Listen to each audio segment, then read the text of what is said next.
कृष्णाय वासुदेवाय हरे परमात्मने प्रणतक्लेशनाशाय गोविन्दाय नमो नमः। सच्चिदानन्दरूपाय विश्वोत्पत्त्यादिहेतवे तापत्रयविनाशाय श्रीकृष्णाय वयं नमः। जय श्रीमन्नारायण। भगवत चर्चा में कल हमने प्रथम स्कंद के 14वें अध्याय की कथा सुनी।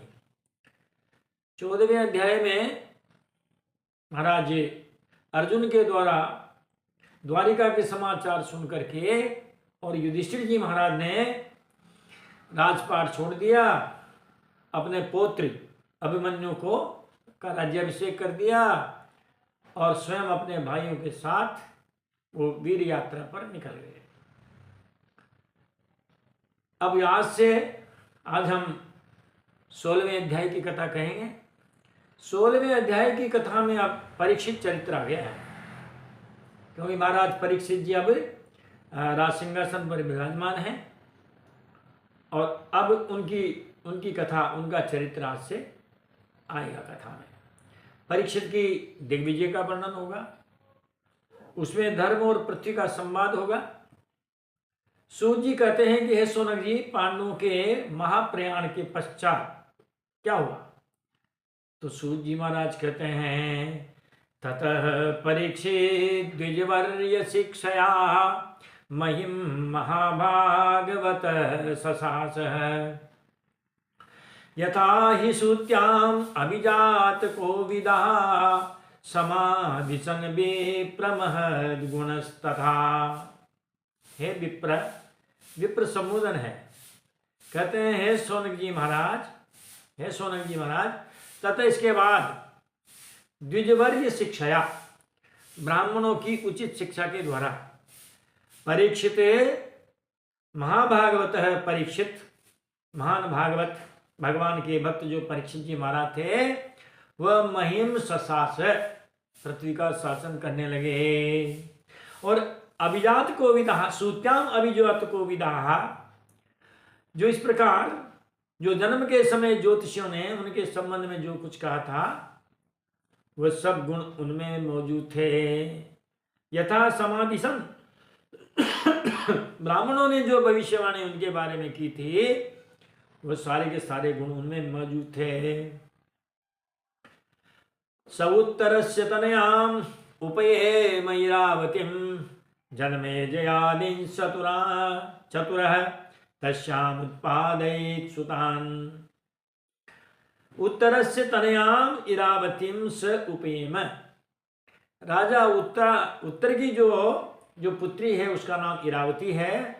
महाराज परीक्षित जी ने उस इरावती के साथ विवाह किया और जन्मे जयादीन चतुरः सुतान तस्याम जन्मे जयादीन चतुर सुतान उत्पादयत, और उन्होंने जन्मे जय आदि जो 4 पुत्र हैं उन 4 पुत्रों को उत्पन्न किया। आजहारा स्वमेधान त्रीन, उन्होंने 3 जो अश्वमेध यज्ञ हैं वो 3 अश्वमेध यज्ञ किए। गंगायाम भूरि दक्षिणान, ब्राह्मणों को बहुत दक्षिणा दी और गंगा किनारे किए, क्योंकि कोई भी कार्य अगर ब्राह्मणों से करवाते हों तो कहते हैं उनको गहरी दक्षिणा देनी चाहिए। शब्द आया भूरी, भूरी का मतलब होता है गहरी दक्षिणा उनको मिलनी चाहिए। और वैसे भी गीता में कहा है कि विधिहीनम असृष्टान्नम मंत्रहीनम अदक्षिणम श्रद्धा विरहितम यज्ञम तामसम परिचक्षते। यज्ञ भी 3 तरह के बताएं, सात्विक, राजस, तामसिक। तो जो तामस जो यज्ञ हैं महाराज, उनके लिखा उसमें कोई विधि विधान का पालन नहीं होता, उसमें कोई प्रसादी वितरण नहीं होती, भंडारा नहीं होता, अस्त्रिष्टान्न मंत्रों का प्रयोग भी नहीं होता, और अदक्षिणम, ब्राह्मणों को दक्षिणा भी नहीं दी जाती। ब्राह्मणों से सारा काम करा लिया जाता है और दक्षिणा के नाम पर उनको कुछ नहीं दिया जाता, बल्कि डरा धमका के भगा दिया जाता है। सबसे बड़ी बात है कि श्रद्धा विरहितम, और उस यज्ञ में कोई जजमान की श्रद्धा भी नहीं होती है। यहाँ लिखा महाराज भूरी दक्षिणम, बहुत गहरी दक्षिणा ब्राह्मणों को दी। इस प्रकार उन्होंने गंगा के किनारे, कहते हैं महाराज जी, 3 अश्वमेध यज्ञ किए। गुरु जी किसको बना? सारद्वतम गुरुम कृत्वा। और उन्होंने सारद्वत यानी कृपाचार्य जी को उन्होंने गुरु बनाया। और देवायत्राक्षि गोचराः, उस हवन में, उस यज्ञ में देवताओं ने स्वयं प्रकट होकर के और अपना भाग ग्रहण किया। ऐसा उन्होंने 3 अश्वमेध यज्ञ भी किए। निजग्राहो जसा वीर कलिम दिग्विजय क्वचित नृपलिंग धरम शूद्रम घ्रंदम गोमिथुनम पदा।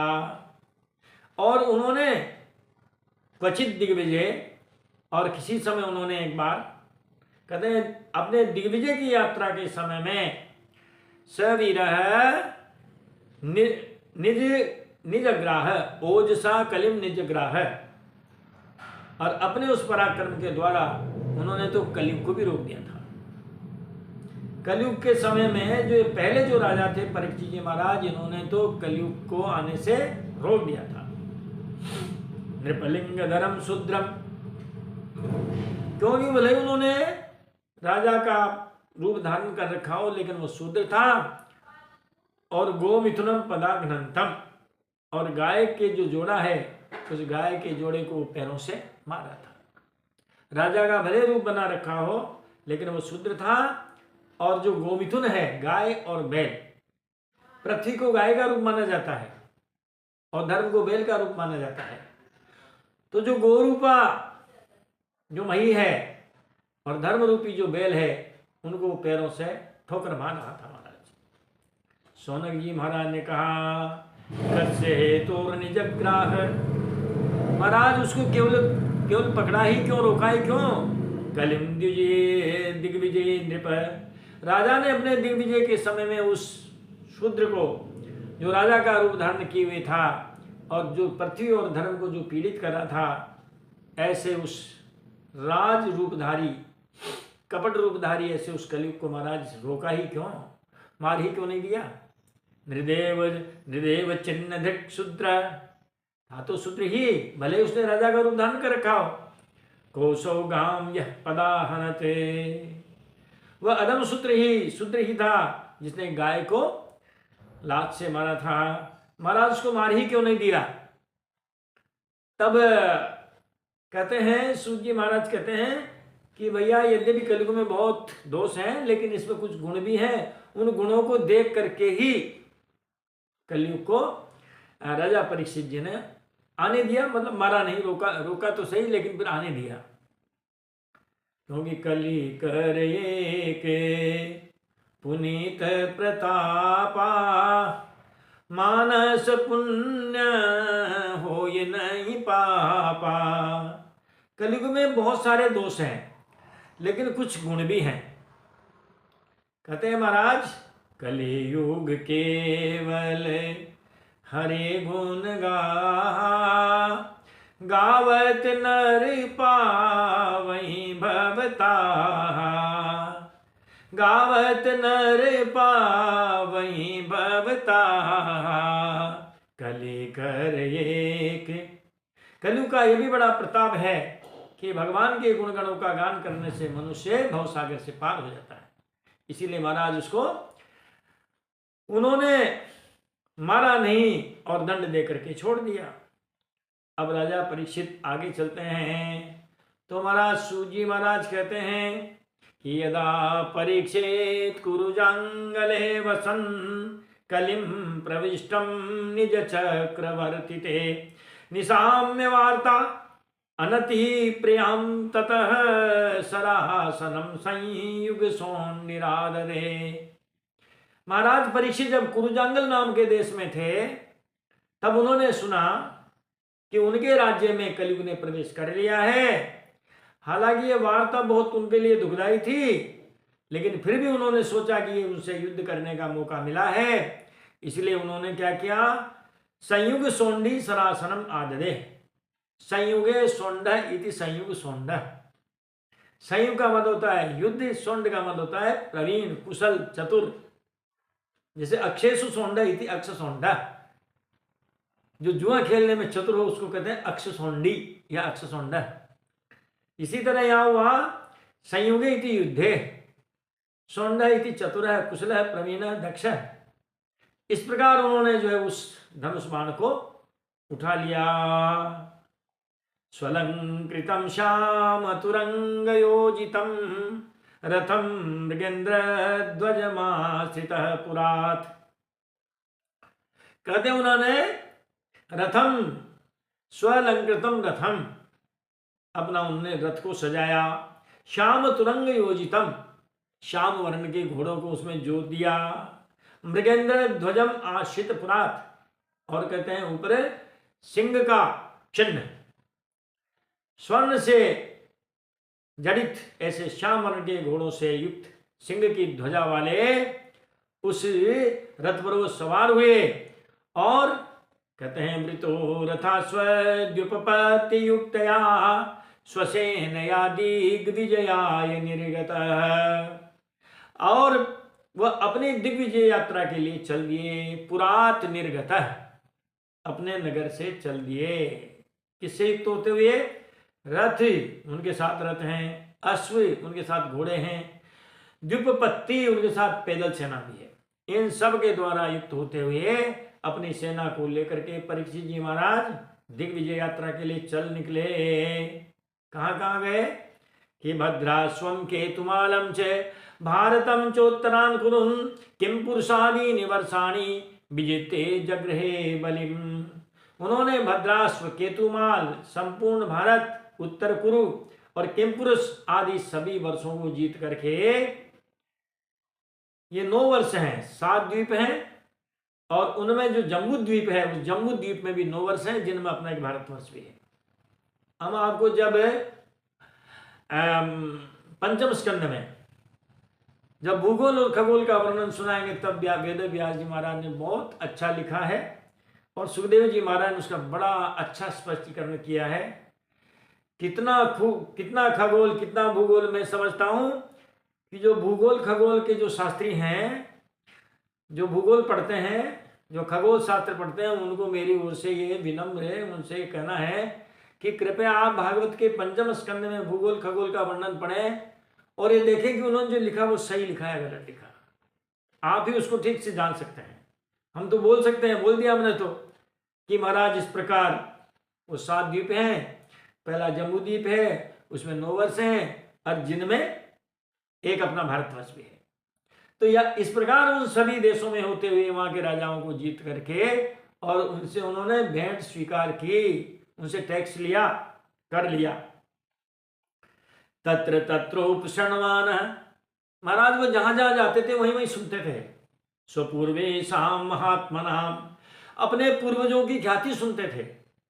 लोग कहते थे उनसे, महाराज तुम्हारे दादा भीम ऐसे थे, दादा अर्जुन ऐसे थे, महाराज युधिष्ठिर ऐसे थे। इस प्रकार वो अपने पूर्वजों की कथा सुनते थे। महाराज आपके पिता अभिमन्यु, महाराज वो ऐसे थे। तो जहां जहां भी जाते थे लोग उनसे उनके पूर्वजों की कथा सुनाते थे। प्रगीयमाणम च यशः, उनके यश का गान करते थे। और कृष्ण महात्म्य सूचकम, जिनसे पद पद पर भगवान श्री कृष्ण की महिमा प्रकट होती थी। महाराज इस तरह भगवान कृष्ण युधिष्ठिर जी महाराज के साथ ऐसे रहते थे, अर्जुन के साथ उनका ऐसा व्यवहार था, भीम के साथ ऐसा व्यवहार था। इस प्रकार भगवान के महात्म्य को, महिमा को प्रकट करने वाली कई कई कथाएं उस दिग्विजय की यात्रा में उनको लोग सुनाया करते थे। आत्मानं च परित्रातम अश्वत्थाम्नो श्रुतेजसः स्नेहं च वृष्णिपार्थानां तेषां भक्तिं च केशवे। अश्वत्थाम्नः अस्त्रतेजसः आत्मानं च परित्रातम श्रुत्वा, और जब ये सुनते थे वो कि महाराज आप जब अपनी माँ के गर्भ में थे उस समय अश्वत्थामा ने आपके ऊपर ब्रह्मास्त्र चला दिया था। महाराज एक तरह से आप जल चुके थे, आपकी मृत्यु ही हो चुकी थी लगभग, लेकिन भगवान श्री कृष्ण ने आपकी उस गर्भस्थ आपकी रक्षा की और वो गदा लेकर के उसके चारों तरफ घूमते रहे। महाराज इसीलिए एक नाम आपका ब्रह्मरात भी है, ब्रह्मणा रात है रक्षित इति ब्रह्मरात है। महाराज इसीलिए कहते आप जब वो सुनते थे परीक्षित जी महाराज लोगों के मुंह से कि महाराज आपकी रक्षा भगवान ने की थी, वरना आप तो अश्वत्थामा के उस ब्रह्मास्त्र से नष्ट प्राय हो गए थे। स्नेहम च वृष्णि पार्थानाम स्नेहम च, यादवों के और इन पार्थों के, इन पांडवों का वो स्नेह का भी वर्णन सुनते थे। लोग कहते थे महाराज आपके जो दादा थे उनके हस्तिनापुर और द्वारिका, इनके बीच में महाराज बड़ा प्रगाढ़ स्नेह था। कई कई दिन तक भगवान हस्तिनापुर में रह जाते थे और कई कई दिन तक हमारे जो युधिष्ठिर और भीम अर्जुन थे वो महाराज द्वारिका में रह जाते थे। वृष्णि वंशियों में और यदुवंशियों में महाराज प्रगाढ़ स्नेह था, ये भी सुनते थे। तेसाम भक्तिम च केशवे तेसाम इति पांडवानाम, और महाराज पांडवों की तो भगवान कृष्ण में बहुत बड़ी भक्ति थी। इस प्रकार जहां जहां भी वो जाते थे तो जो पूर्ववासी लोग थे, जो बड़े बुजुर्ग थे, वो उनसे इस प्रकार कहते थे, तेभ्य परम संतुष्ट है। जब महाराज परीक्षित जी इस प्रकार की बातें सुनते थे तो सुनाने वाले लोगों पर वो बड़े प्रसन्न होते थे, खूब प्रसन्न होते थे। प्रीति उद्रंबित लोचना, महाराज अरे उनके जो जो जो नेत्र हैं वो प्रेम से खिल जाते थे। प्रीति उद्रंबित, प्रेम से उनके नेत्र खिल जाते थे, बड़े संतुष्ट होते थे महाराज। महाधना निवासांसी ददोहारान महाधन, महाधन और बड़े जो धन, जो बड़े जो बहुमूल्य हैं, कीमती हैं, ऐसे उनको क्या करते थे, वो उपहार देते थे। उपहारों में क्या देते थे, महाधनानि वासांसी हारान ददो, बड़े धन देते थे। किसी को जो है अपने गले की जो मणि मोतियों की माला होती उस माला को उतार कर दे देते थे। किसी को अपने जो साथ में लाए हुए जो वस्त्र थे वो वस्त्र देते थे महाराज, और हारान, गले का हार तक वो दे देते थे। इस प्रकार जो लोग भी उनसे अपने पूर्वजों की, भगवान कृष्ण की इस प्रकार उनके प्रेम की, स्नेह की जब गाथाएं सुनाते थे, महाराज परीक्षित जी बड़े खुश होते थे, बड़े खुश होते थे, और एक तरह से वो अपना खजाना खोल देते थे तहे दिल से। इस प्रकार परीक्षित जी महाराज दिग्विजय विजय में यात्रा कर रहे हैं। उनसे लोग कहते थे और वो सुनते थे कि महाराज सारथ्य पार सदसे वन सख्य दौत्य वीरासनानुगमन स्तवन प्रणामान स्निधेषु पाण्डुषु जगत् प्रणतिम च विष्णु भक्तिम करोति नृपति चरणारविंदे। नृपति ही विष्णु चरणारविंदे भक्तिम करोति। नृपति, अब तो राजा परीक्षित जी महाराज हैं तो नृपति शब्द उन्हीं के लिए आया है। कह रहे हैं सूर्य महाराज शौनकादि ऋषियों से कि नृपति ही राजा परीक्षित जी कहते हैं विष्णु इति श्री कृष्णस्य, भगवान श्री कृष्ण के चरणारविंदों में वो इस प्रकार भक्ति करते थे। भगवान कृष्ण पांडवों के लिए क्या करते थे, कहते हैं वो सारथ्य, वो सारथी का काम भी करते हैं। पार्षद, ये तो उनके पार्षद भी है। आजकल पार्षद शब्द को सब जानते हैं, अब तो वार्ड पार्षद होते हैं, नगर पालिका से लेकर के आगे तक ग्राम पंचायत वालों को पंच कह देते हैं, और नगर पालिका से शुरू होने के बाद उनको पार्षद कहते हैं। लोग सब कहते हैं पार्षद पार्षद, लेकिन इसका अर्थ क्या होता है शायद कभी लोगों को याद है। पार्श्वे सीदंती इति पार्षदा, अरे भाई जो पास बैठते हैं, जो पास बैठते हैं उन्हीं के तो पार्षद कहते हैं। जो चेयरमैन साहब होते हैं उनके जो पार्षद हैं, जब वो बैठते हैं सभा में तो उनके पास ही तो बैठते हैं। जय विजय भगवान के पार्षद हैं तो भाई भगवान के निकट ही तो रहते हैं, इसीलिए तो उनको पार्षद कहते हैं।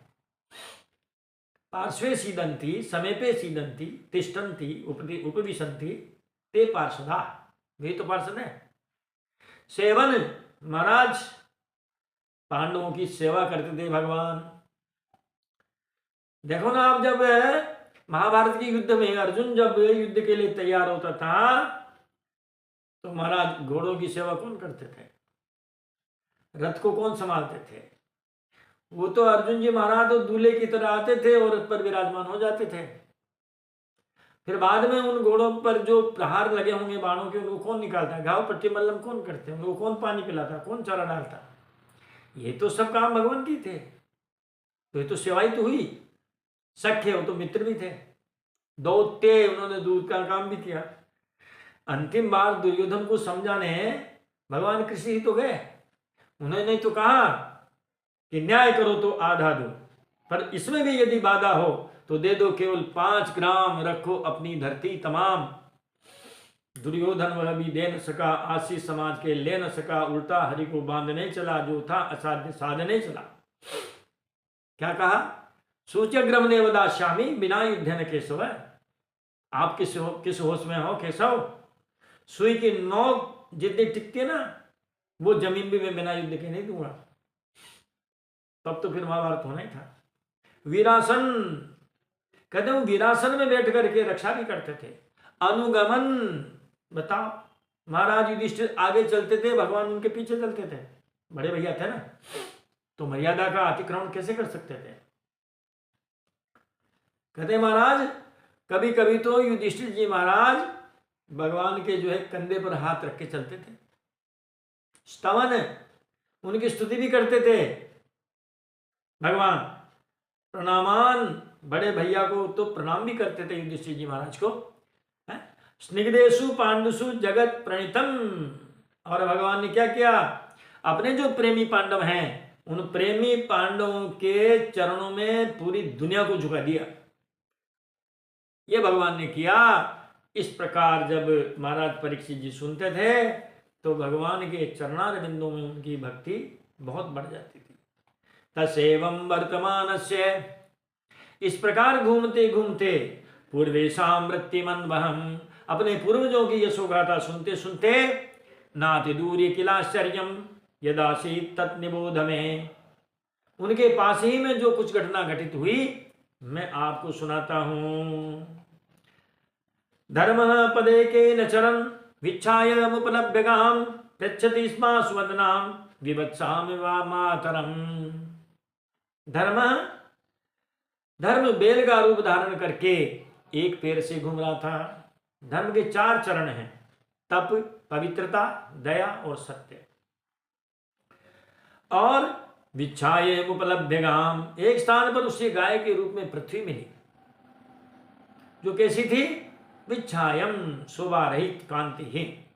पृच्छति स्म श्रुवदनाम, धर्म ने उससे पूछा, पृच्छति स्म अश्रुवदनाम और विवत्साम इव मातरम, मानो जैसे किसी का गाय का बछड़ा मर गया हो और वो जैसे उसके वियोग में बड़ी दुखी हो, उसी प्रकार पृथ्वी भी दुखी थी। भैंस और गाय में यही तो अंतर है। गाय का यदि बछड़ा मर जाता है तो गाय दूध देना बंद करती है, लेकिन भैंस का यदि बछड़ा मर जाए तो दूध देना बंद नहीं करती है। उसको बछड़े से, मालिक से कोई मतलब नहीं, उसको तो बांटे से मतलब है। बांट तगारी में रखो और दूध दो लो। लेकिन गाय में ममता होती है। यदि गाय का बछड़ा न रहे तो दूध नहीं देती है, चाहे कुछ भी खिला पिला दो उसको। इस प्रकार धर्म जो है वो उस पृथ्वी रूपी, और इस प्रकार जो गाय है उस प्रकार उससे वो पूछता है, आत्मानं चान सोचामी, जब पूछता है कि मैया आप कैसी हैं, क्या हाल चाल है, कलयुग के सुखी तो हो। इस प्रकार जब धर्म पूछता है तो वो कहती है, भैया हम भी बहुत दुखी हैं, मैं केवल अपने लिए दुखी नहीं हूं, मैं तो आत्मानम, मैं अपने लिए भी दुखी हूं। आत्मानम च अनुशोचामि, मैं तो मेरे लिए भी शोक करती हूं। भवंतम चामरोत्तरम, आपके लिए भी, देवताओं में जो श्रेष्ठ आप हैं। धर्म है तो ही सब कुछ है, धर्म नहीं तो कुछ भी नहीं है।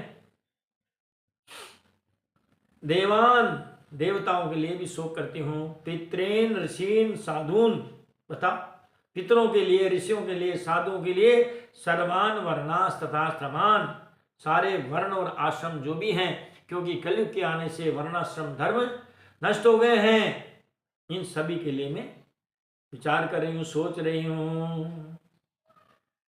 जो दूसरों का नुकसान करने वाले हैं, ऐसे व्यक्ति को मैं सहन नहीं करती हूं। यद्यपि मेरे ऊपर देखते हो आप, पहाड़ हैं, समुद्र हैं, सबका बोझ मैं सह सकती हूँ, लेकिन मैं एक जो परद्रोही है उसका मैं सहन नहीं कर सकती हूँ, बोझ नहीं सह सकती। गोस्वामी तुलसीदास जी ने और रामचरितमानस में भी इसका उल्लेख किया है। गिरि सरि सिंधु भार नहीं मोही, जस मोहि गरुव एक पर द्रोही, जस मोहि गरुव एक पर द्रोही। गिरि सरि सिंधु, गिरि सरि सिंधु भार नहीं मोही, जस मोहि गरुव एक पर द्रोही। गिरी पहाड़, सरी जितने तालाब हैं, नदियां हैं, सिंधु समुद्र, इनका मुझे कोई बोझा नहीं है। जिस प्रकार बोझ मुझे किसका लगता है, एक दुष्ट का लगता है, एक पापी का लगता है, दुष्ट का लगता है। इस प्रकार उन्होंने, पृथ्वी मैया ने अपना जो दुख है वो उनके सामने निवेदित किया है, क्योंकि दुष्टों का स्वभाव बड़ा खराब होता है। क्या विशेषता होती है उनकी, दुष्टों के स्वभाव की? कि खलन हृदय अति ताप विषेकी, जरहि सदा पर संपत्ति देखी। खलन हृदय अति ताप विशेषी, दुष्टों के हृदय में एक बड़ा संताप होता है कि जब जब भी वो दूसरों की बढ़ती हुई संपत्ति को देखते हैं तो बड़े जलते हैं, ईर्ष्या, द्वेष, टीस इस प्रकार रखते हैं। जहाँ कहूँ निंदा सुनहि पराई, हर्षहि मनहु परिनिधि पाई। और यदि कहीं अगर निंदा हो रही हो तो ऐसे प्रसन्न होते हैं जैसे उनको कोई खजाना मिल गया हो।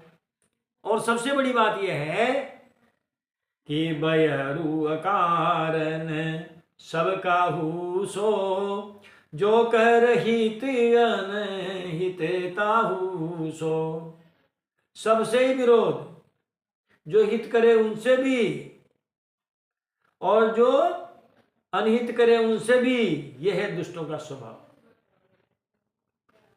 इस प्रकार कहते हैं, ऐसे अधम मनुज घल कृतयुग त्रेता नाही, द्वापर कछुक वृंद बहु यही कल जुग माही। गोस्वामी जी कहते हैं, ऐसे नीच जो मनुष्य हैं वो सतयुग में नहीं, त्रेता में नहीं, कुछ द्वापर में, बस कलयुग में तो भरमार है। जैसे जब वर्षा ऋतु होती आते हैं ना, मक्खी मच्छर और भरमार हो जाती है महाराज कलयुग। तो इस प्रकार धर्म और पृथ्वी का संवाद होता है। तयोरेवं कथयतु पृथ्वी धर्मयोस्तदा, परीक्षण नाम राजर्षि प्राप्त है प्राचीन सरस्वतीम। धर्म और पृथ्वी इस प्रकार आपस में बातचीत कर ही रहे थे कि उसी समय राजर्षि परीक्षित पूर्वाहिनी सरस्वती के तट पर आ पहुंचे। कलयुग के द्वारा इस प्रकार वहां पर आ पहुंचे हैं। अब कलयुग का और महाराज परीक्षित जी का संवाद अगले अध्याय में होगा। यहां तक की कथा आज हम कहेंगे। और यहाँ जो 15वां अध्याय है वो 15वां अध्याय नहीं, 16वां अध्याय यहाँ पर विश्राम लेता है।